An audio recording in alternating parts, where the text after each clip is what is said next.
Bruh. Hello guys and welcome back to my YouTube channel. Now today I am doing something different as I have some commissions and things that I'm working on. So whilst I get those out of the way, I am going to just cover what I just watched with the KSI, Swarms and Lewis Pineda fight card. First things first. Okay, so the first fight was KSI versus Swarms. Now, really, I haven't really got much to say because the fight was over so quick, and there really wasn't anything major that happened in this fight. Everyone expected Swarms to lose, which he did, and everyone expected KSI to get him out there, which he did. So, I mean, the most entertaining thing was the fact that Swarms was spinning around. Yeah, he was spinning around a lot. I can't lie. And he really didn't show much to stay in there with him.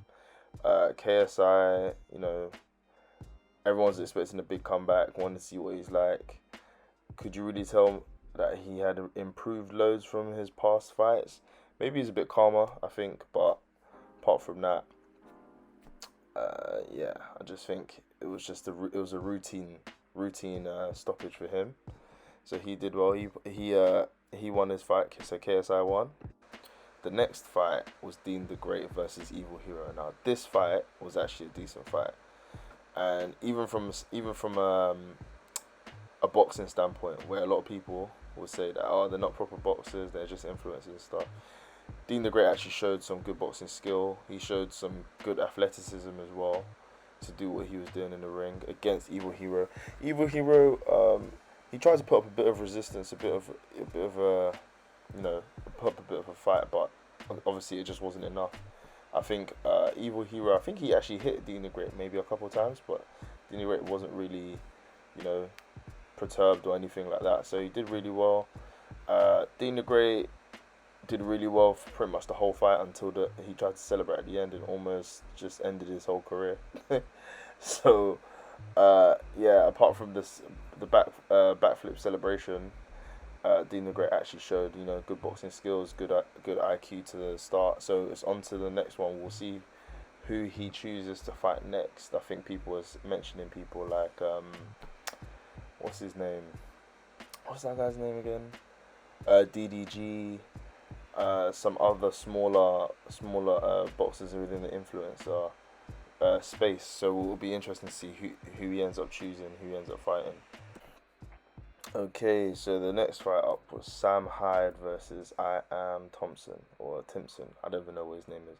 But basically, this fight, what can I really say about it? It was, uh, it was a bit of a snore fest really because they just were so tired. Like literally from the opening bell, I think they threw like 2 or 3 punches. You thought, oh, so someone's about to get knocked out, and then yeah, they just were. It was just slow, like they were walking through molasses. Yeah, it was interesting. Um, not, really wasn't interesting, guys. I'm sorry, but it just wasn't interesting. It was a really slow fight. Obviously, Sam Hyde managed to get the stoppage at the end, so he did well there.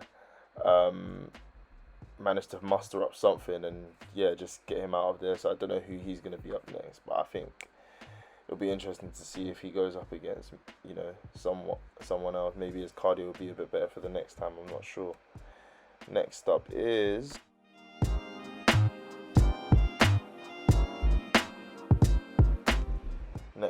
Salt Pappy versus Andy Warski. My days, what a fight! So Salt Pappy, he just shows that he's the real doing it. The confidence, the swag, everything. He just, yeah, highlight real knockout of the night for me, to be honest. Um, he did, yeah, just incredible. To be honest, I wasn't expecting him to get him out of there that quick because obviously I saw his last fight.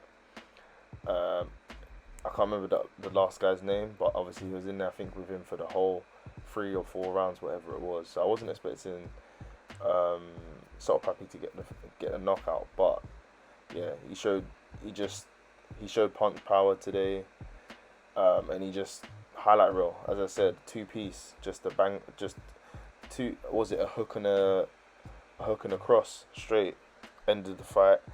Um, I'm interested to see what he does next. He's obviously called up KSI. There's possibly a fight between him and I think him and Slim are around a similar weight category, so maybe they might fight. Maybe him versus Faze Tempa or something. Who knows? We'll see. Now this next fight, Faze Sensei versus King Kenny. Well, I'm pretty sure that all of the obviously more popular YouTubers, you got your the Wade concept, you know, even him and Faze Sensei on the breakdown, they're gonna talk about it. You're gonna have True Jordy talking about it. You're gonna have KSI talking about it. You're gonna have all these people talking about it. But basically, I personally feel like it was a bit of a robbery, and the reason for this is because I just thought Kenny didn't really do much apart from he jabbed he jabbed Sensei a few times, but he never really.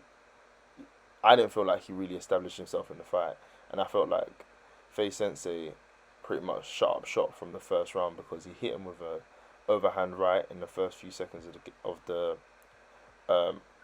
contest, and that's what slowed King Kenny down. He just felt he slowed down from that round on, and then he was just trying to pop a jab out and basically keep Faze away. But he got hit quite a few times, and I think all the eye-catching shots from that fight were actually made by Faze Sensei. So I'm not sure. Maybe it might be another case where, you know, goes to the boxing board of control and it gets overturned again,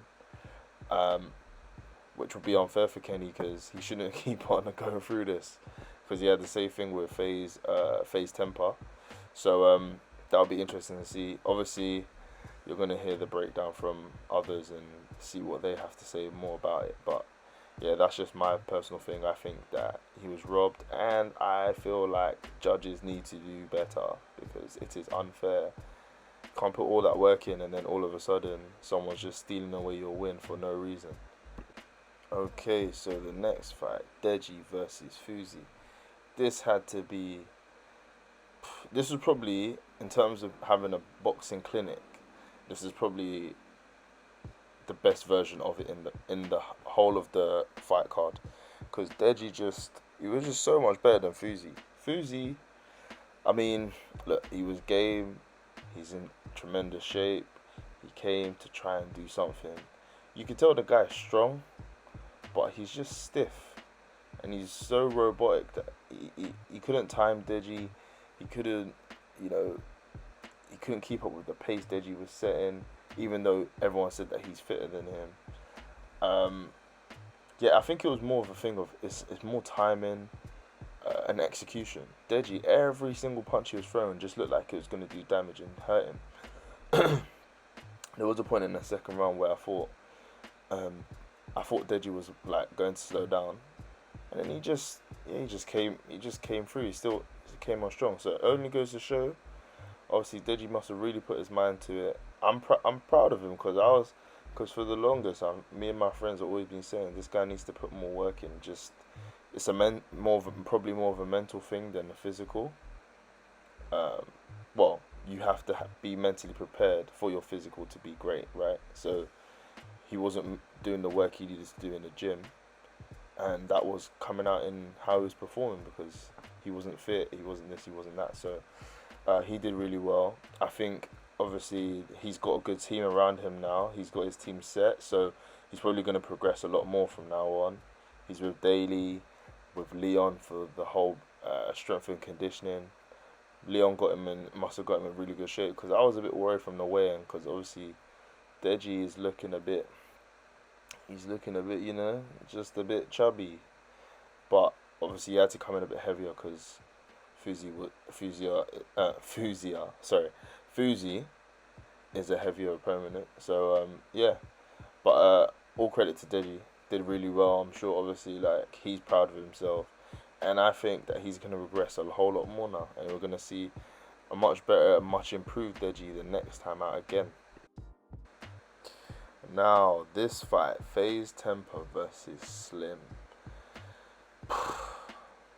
Now, if I'm perfectly honest, I went to the last fight where Faze Temper performed against King Kenny, and although he won, I mean, I wasn't sure what I was gonna really expect from his performance this time out. Anyway, I thought obviously he let his hands go way more in the last fight.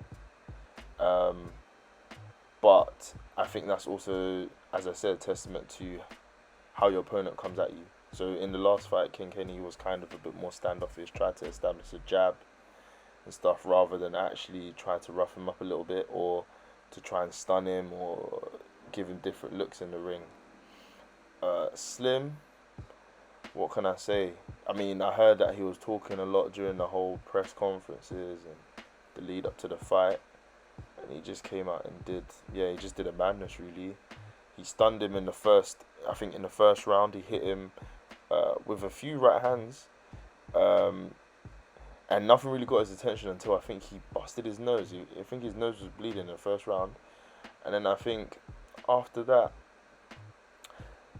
the thing that was the most obvious was Slim looked a whole lot more comfortable than Faze Temper.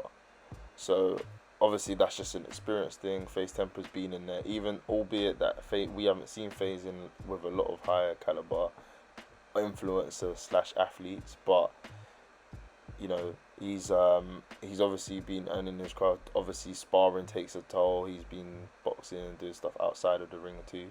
So I think all in all, really good from Slim. I personally think now, obviously, it was supposed to be Faze Temper versus KSI possibly next. It might actually end up being Slim. So I don't know. There's obviously on this card so far, you've got the people that could actually face each other. You've got Salt Pappy could face Slim. Could also face KSI. Like all those three could face each other.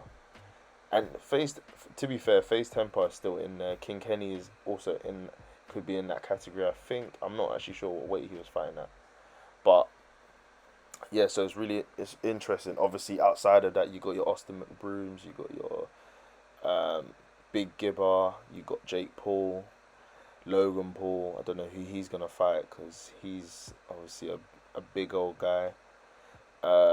Yeah, but all in all. It was a great knockout it's probably the most brutal knockout of the whole night from Slim on Faze Temper. So he obviously did really well. He's going to be proud of himself and he's on to bigger and better things. Faze Temper could come back. Don't know who he's going to fight next, but it'll be interesting to see what happens. I think there's a possibility of a rematch, but I don't think that'll happen, to be fair. And now we're on to the last fight of the night. Well, what can I say here? Lewis. Look, he's supposed to be the professional boxer of the whole. Like, it's supposed to be built up that he's a professional boxer. He's this, he's that. He's been in this many fights, and obviously I've heard Wade say, and many others say actually, that even though he hasn't got a mad record, you know, he's still a professional fighter, and he should be seasoned enough to give KSI, you know, different looks or different avenues that he's gonna have to try and like adapt his game to. But maybe it's probably the size difference more than anything. But KSI just ran through him, and all Lewis kept on doing was just holding his head, holding the back of his head. Sorry, complaining that he was being punched or rabbit punched or whatever it was. Personally, I think, you know, it's all part of the fight. People get hit on the back of the head. You get elbows to the face. It's fighting. It all happens. I personally would have liked to see Lewis try and do a bit more, but I think KSI hit with a body shot in like the first round, and I think that just set the tone for the rest of the fight. He just knew that he didn't want to get hit with anything major from KSI. So yeah, all in all, from performance-wise, I think that fight was one of the worst. I didn't really enjoy it. I thought KSI, from those two performances between KSI Swarms and KSI Lewis Pineda, I think it's hard to even really judge how good KSI is at the moment. You can't really put a stake in and say, oh, he's gonna smash Jake Paul, because he didn't face any adversity. He didn't have to really like go through the gears. He just got so comfortable throwing, you know, certain overhand rights. He could do what he wanted with the people he had. So what we need to see in the future is what he can do when he's being put under pressure a little bit, when the chips go against him a little bit, you know, like, and that's what's gonna help us be able to judge how he's gonna be able to, you know, go against other fight, like obviously the major fight with Jake Paul, but even people like Tommy Fury, like all of these other people are the people that he should be fighting. I think obviously his next fight will be a pretty big one. I'm not sure who he's gonna go against. He even called out Andrew Tate. Don't know why he's calling out Andrew Tate, to be honest, because yeah, I just don't think. I mean, from a public persona point of view, I guess it's a good thing because it makes KSI's name even bigger. But in terms of a fight, I wouldn't want to see that. I prefer to see him in with, like, you know, your Tommy Fury, Jake Paul, who else? Yeah, just like these sorts of fighters. So yeah, I think he did well. Obviously, he did well enough. He won his fights. He got 2 TKOs or knockouts, whatever. But I felt like there was more to be desired from his opponents. And yeah, that's just what I personally would have wanted to see. I wanted to see more from them. But what can you expect?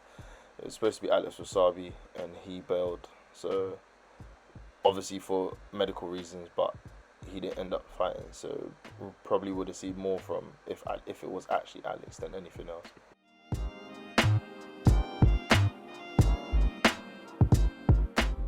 Okay, so my fight card rating is a 7. Now, the reason why I'm picking a 7 is because I think, obviously, KSI could have had better opponents. Obviously, it's a bit harsh because it wasn't his fault that Alex Wasabi pulled out.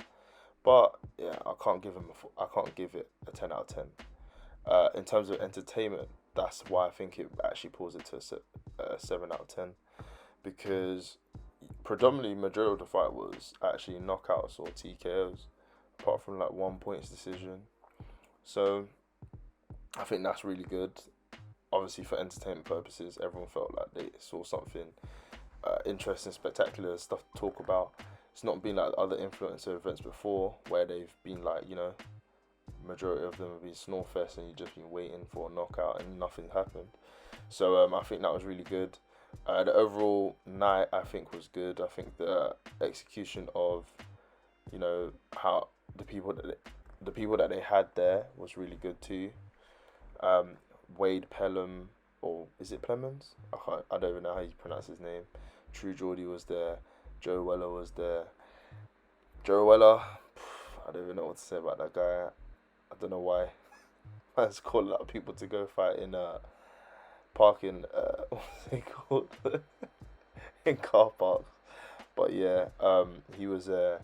You had obviously Fuzi's partner Keemstar was there. Ade Oladipo, who I think is a great presenter. Who else? Chris Eubank Jr. was there, which obviously was made easy because he's part of Sauerland. But so yeah, I think overall the people that they had the right mix of people, you know, from influencers from each part of the pond, whether it's like true boxing fans and you know, just normal fans. So I think they did really well in that sense. Please, guys, leave a comment in the section below. Let me know what you thought of the fights. Let me know if you agree or you don't agree with what I've said about the fights. And yeah, obviously keep it locked. I will have some more content coming soon, which will be more art based as well. And I think I might, this is the thing, if there's like YouTube based events or anything, I might actually talk about it on my channel too. I might keep things ticking over, something interesting to talk about, and even with you guys, so you can let me know what your thoughts are as well. So remember, guys, like, share, subscribe, and keep watching, guys.